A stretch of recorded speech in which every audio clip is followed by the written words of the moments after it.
Gusto natin batiin ang ating isang kasamahan ngayon na nagsiselebrate ng kanyang birthday. Palakpakan po natin treasurer ng Barangay Lukman. Palakpakan natin.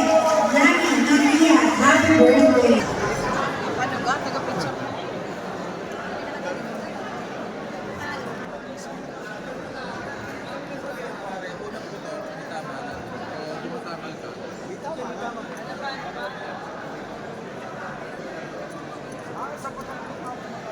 We're running out of time. Medyo na tayo. Paki-settle down na lahat ng barangay and in case of ating mayor. So lahat po ng participants na sa labas pa, pakipasok mo.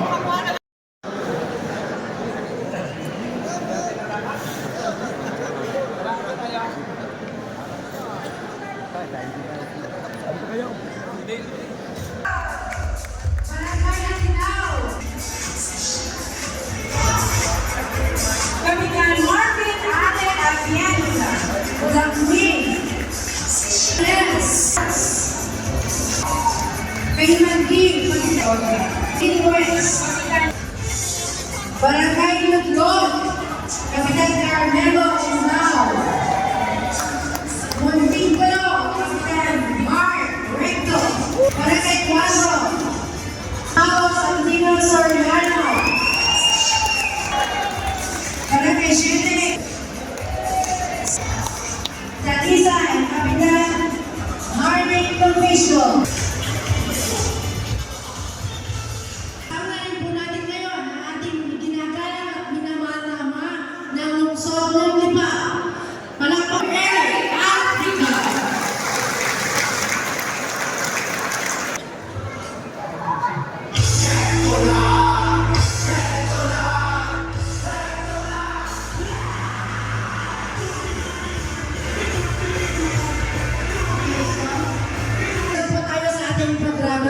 So ngayon po ay inyayahan po ang lahat na tayo ay magsitayunan para po sa We ask that you would bless every person who has gathered here today, and that you would be present with us in a special way. Of learning, growth, and fellowship for all of us. Help us to listen to one another with open hearts.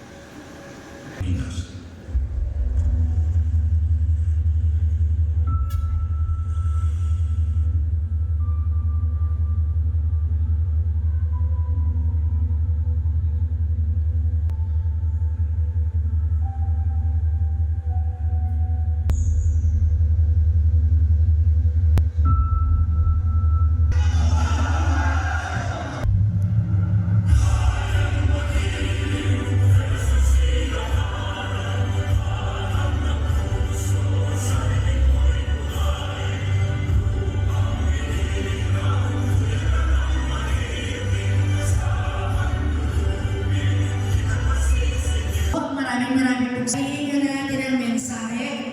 Ang ating ABC Konsehal ng Lungsod ng Lipa. opisyal po na narito, mga SK, lalong higit po sa mga board na kasama ko po sa Leo po ito. Ang akin po pakiusap sa lahat po na participants na narito, sana po naman ay tapusin po natin ang ating video.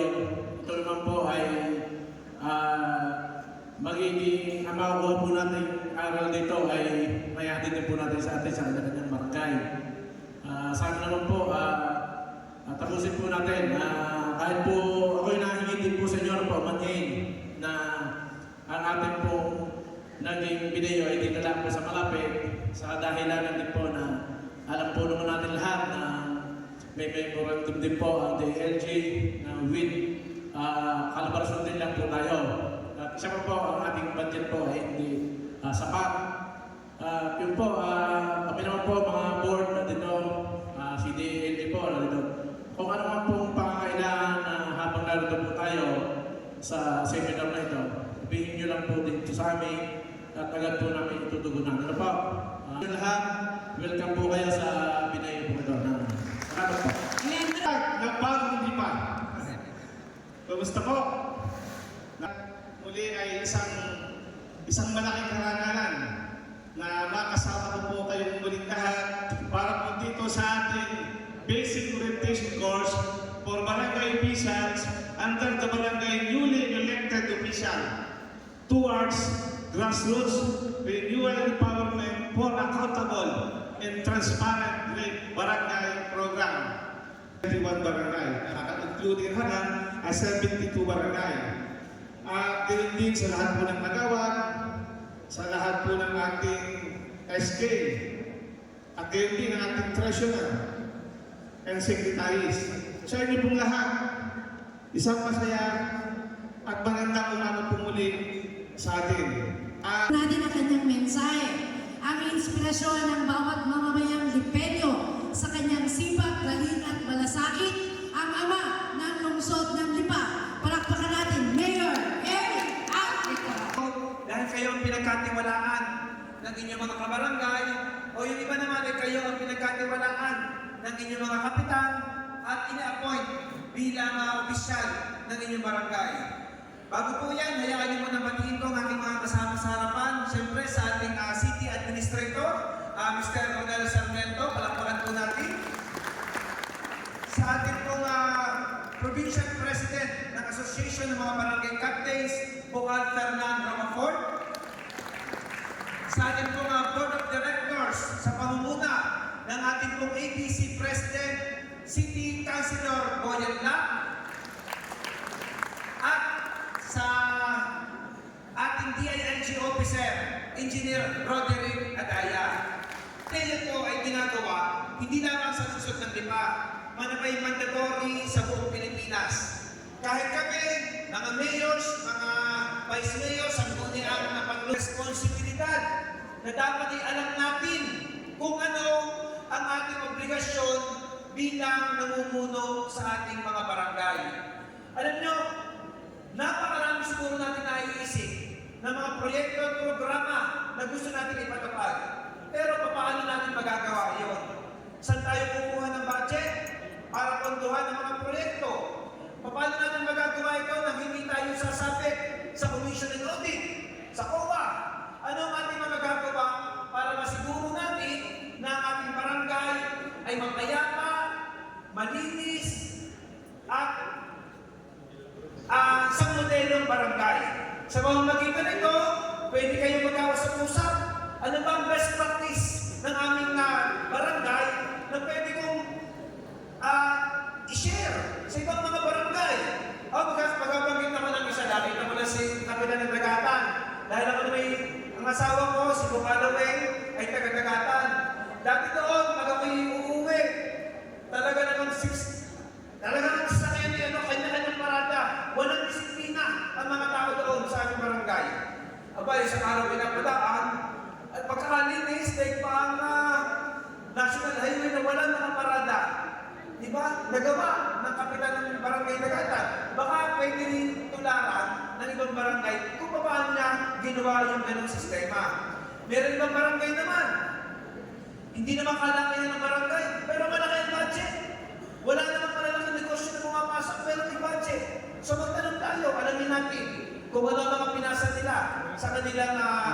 lugar.